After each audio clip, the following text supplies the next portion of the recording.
Dr. Malachi Martin, ex-Jesuit, former exorcist, and one-time advisor to 3 popes, is currently a best-selling author. As a premier investigator of clandestine politics and unlikely alliances of popes and cardinals, his novels offer rare insights into the men who guide nearly 1 billion people in faith and broker the destinies of countries and continents. As a member of the Vatican Intelligence Network, I didn't know they had one, Martin helped extend the church into Iron Curtain countries in 1964, concerned about the corrupting influences of power. Martin was released from his vows of poverty and obedience after 25 years as a Jesuit. He left Rome for New York, where he did odd jobs until a Guggenheim Fellowship enabled him to write his first bestseller, Hostage to the Devil. It was followed by the final conclave, Vatican, 3 popes, and the cardinal, the keys of this blood, the Jesuits, and apparently many others. He's a very prolific author. To give you some idea of how he is reviewed, Forbes magazine said, "No spiritual journey is complete without a Vatican page-turner by Malachi Martin." Sacramento Bee said, "It is to Martin's credit that his real-life fictional cardinals have flesh, blood, and bone, sometimes the heart of a South Chicago ward healer." The Dallas Morning News said, "In biblical times, they would have called him a prophet." Publishers Weekly said, "It is impossible not to be impressed with Martin's profound knowledge of men, issues, and history."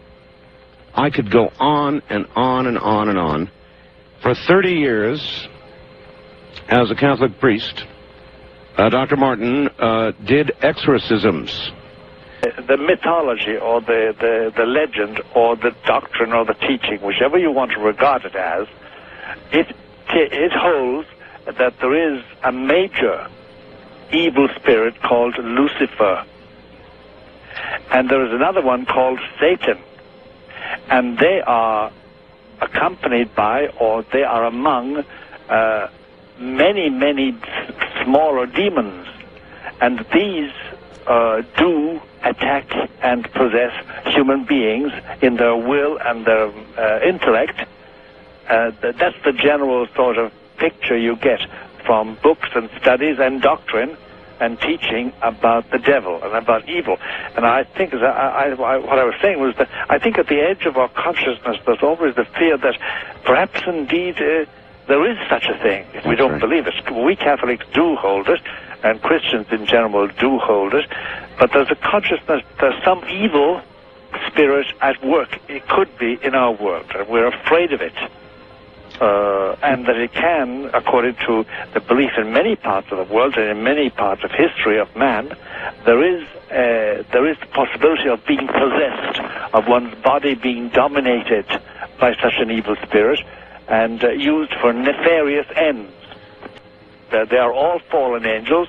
The idea is that once upon a time, 1/3 of the angels of God revolted against him and were condemned to hell and became demons.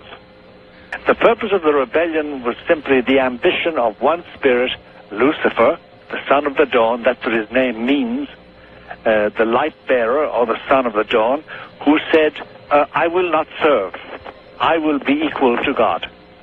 And he was opposed by one spirit who said, who is like unto God? And that's the name of Michael, Mikael, who is like unto God. Mm-hmm. And there was this, supposedly, this huge battle between the spirits, and the demons lost. And Michael and those fighting for God won. And forever the fallen angels, those who rebelled, are condemned to hell and condemned to be evil and to promote evil amongst human beings.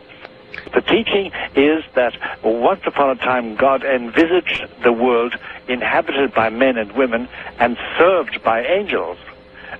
But when Lucifer and Satan and the other demons, then angels, were asked to collaborate and cooperate and serve human beings, especially one particular human being who would be God, namely Christ, Jesus of Nazareth, they said no.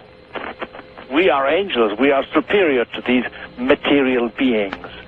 We haven't got their limitations, and we don't die, and we haven't got material bodies. We are pure spirit. So they were destined originally to serve human beings, and they refused. There is going to be an Antichrist, and I think the best thing we can do is talk about his public appearance. All right. Because he may already be in existence. For me to say he is in existence would immediately provoke the questions, where is he and what is he doing? Yes. And I want to avoid that. Yes. But he will be manifest publicly within a reasonable amount of time. Most people who are 20-something or 30-something will come across Antichrist in their life.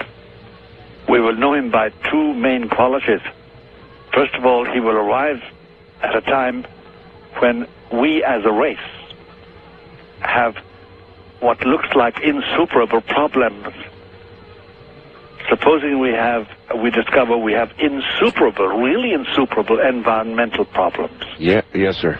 Supposing we find we have insuperable health problems, a disease, yes, wasting nation after nation. Mm-hmm. That's the first thing. He will have solutions for those problems. He will have wise solutions that are real solutions. And number two, the result of his intervention and the results of his solutions will be such that people will say, you must be God. And he will accept that attribute. He will accept that. Yes, he will accept that. Those are the three marks of the Antichrist. I think there is a case of radiation. I think that we are being radiated in such a way that it distorts the chemical balance of our system, our mental system. And that slowly but surely, a vast section of the public is being dulled, doesn't see what's happening. Yes. Doesn't realize what is being done to them.